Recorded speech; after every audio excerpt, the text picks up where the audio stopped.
ప్రభునందు ప్రియమైన దేవుని బిడ్డలందరూ శుభవందనాలు తెలియజేస్తున్నాను. ఆయుష్ ఆరోగ్యాన్ని ఇచ్చి ఉదయకాలంలో ప్రభుని స్తుతించి భాగ్యాన్ని దయచేసిన దేవునికి స్తోత్రం కలుగును గాక.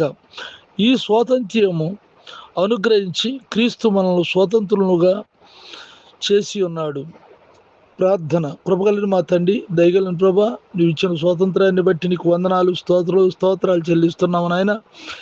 అయ్యా, ఈ స్వాతంత్రం ద్వారా అనేకులకు సువార్తను అందించుటకు మమ్మల్ని స్వతంత్రులుగా చేసినందుకు నీకు స్తోత్రాలు, స్తుతులు చెల్లిస్తున్నాను. నీ కృపతో నింపండి, మేలు చేయండి, అత్యధిక దీవులతో నింపండి.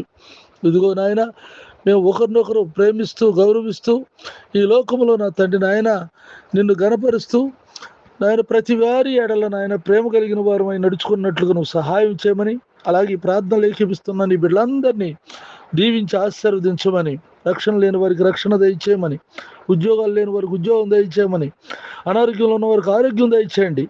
అలాగే ఎవరైతే వ్యాపారం చేస్తున్నారో వ్యవసాయం, ఉద్యోగాలు, చదువుల్లో అన్ని విషయాల్లో వృద్ధిపరచమని, నీ దీవులతో నింపమని, నా తోటి సేవకులైనటువంటి వారిని నీ చేతులు ఎత్తుపట్టుకొని వారు చేస్తున్న పరిచర్యలను దీవించమని, సంతానం లేని వారికి సంతానం దయచేయండి.